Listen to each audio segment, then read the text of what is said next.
আমার 3 ছেলের মধ্যে ওই তো সবচেয়ে বেশি টাকা রোজগার করে। কেন চাঁদু, নিলামে তুলবেন নাকি? আই থিঙ্ক ওটা দাদু হবে। বাহ, এ তো আজব নিয়ম। আমি বেশি টাকা রোজগার করি বলে আমাকে বেশি টাকা দিতে হবে? কথাটা কিন্তু ভীষণ দামি, যেটা দিয়েছে দাদুর গালে হামি। তাই এখন সবাই মিলে করবে টাকা টাকা করে ন্যাকামি।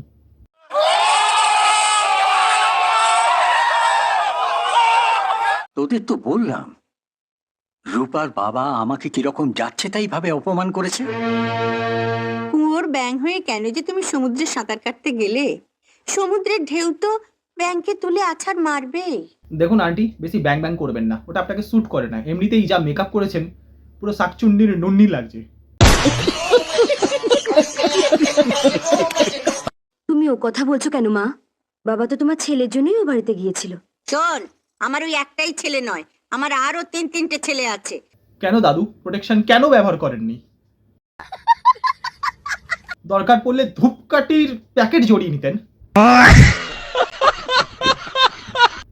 তাহলে আজকে আর এই দিন দেখতে হতো না, অপমান সহ্য করতে হতো না, আর শাকচুন্নির বিষটাও গিলতে হতো না। সঠিক বলেছেন।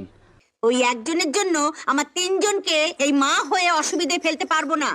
ও আপনি মা? এই কেউ হাসবে না, উনি আমাদের শাকচুন্নি মা।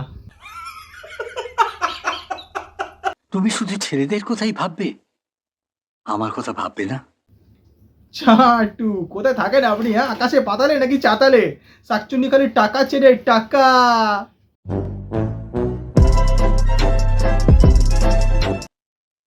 ওরা যেভাবে আমায় অপমান করলো। যিনি তোমাকে অপমান করলেন তার মেয়েকে বাড়ি ছোট বউ করে আনতে চাইছো কেন তুমি? মারা লিপস্টিক লাগিয়েছে নাকি মুখে নিয়েছে কিছু বোঝা যাচ্ছে না।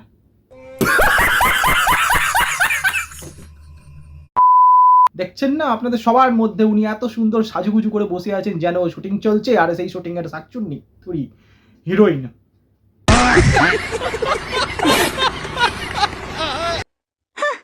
তোমার কি দরকার বলো তো বাড়ির সবাইকে অসুবিধার মধ্যে ফেলে তোমার ছোট ছেলেকে বিলেতে পাঠাবার?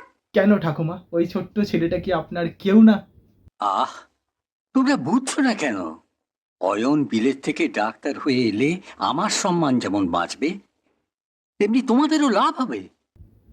বড়া টাকা দিয়ে সম্মান আর লাভ, ये प्लान ना चोली काकू। तभी मैं सोचूं आपने उस टाइम विदाउट प्रोटेक्शन क्यों यूज किया था अपना चाकू। কাকুর মাথায় বুদ্ধি বিন্দু মাত্র নাই। বাবা, স্কুলের অঙ্ক পরীক্ষা আমি ভালো নম্বর না পেলেও জীবনে ব্যবসা করতে নেমে লাভ ক্ষতির অঙ্কটা আমি ভালোই বুঝতে পেরেছি। এই তো এতক্ষণে বুদ্ধির মতো কথা, আমি আপনার টিমে। শিখেও নিয়েছি ভালো করে। তা অয়ন বিলেত থেকে ডাক্তারি পাশ করে এলে আমার কি লাভ হবে, সেটা যদি একটু বুঝিয়ে দিতে আর কি। বুঝে লাভ নেই, ওখানে আপনার লস আছে। তাই মাথা না মেরে বেশি চুপচাপ কেটে পড়ুন গেড়ি মেরে। এটা আবার বুঝিয়ে বলার কি আছে? এ তো সোজা অঙ্ক। বাড়িতে একটা বিলেত ফেরত ডাক্তার থাকলে কত সুবিধা বলতো। আরে বুড়ো, উনি টাকার কথা বলছেন আর আপনি সুবিধার কথা বলছেন, তফাৎটা এখানে। তাই আজ আপনি ওখানে।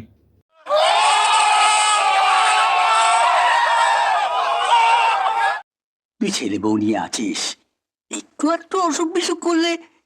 না না বাবা, এটা কোনো লাভের হিসেব হলো না। দেখো বাবা, আমার মাধুরী কিংবা টিঙ্কুর যদি কোনো অসুখ টসুখ করে, তো আমাদের পাড়ার ওই যে হরিপদ ডাক্তার, ওকে মাত্র 25 টাকা ভিজিট দিয়ে ডেকে আনলে আমাদের ভালো করে পরীক্ষা টরীক্ষা করে ওষুধ লিখে দিয়ে যাবে, আর সেই ওষুধ খেয়ে তো আমরা ভালো হয়ে যাই। হ্যাঁ বলো। এই তো বিজনেসম্যানের মতো কথা, 25 টাকা দিয়ে পুরো ফ্যামিলির উদ্ধার হয়ে যাবে।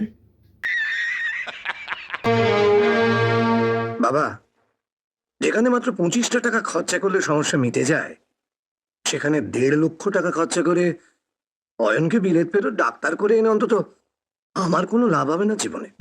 নেই যখন লাভ, তাহলে কেটে পড়ুন চুপচাপ। যত বেশি থাকবেন তত বেশি তলায় তলিয়ে যাবেন, এটাই বাস্তব। কেটে পড়ুন, নইলে সবার আগে আপনারই ঘুটে পড়বে আর গোবরগুলো হাসবে।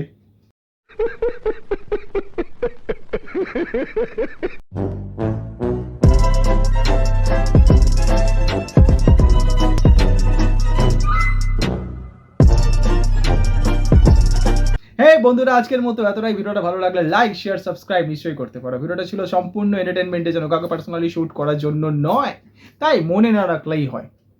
দেখা হচ্ছে আগামী ভিডিওর সাথে। ভালো থেকো, সুস্থ থেকো, সাবধানে থেকো।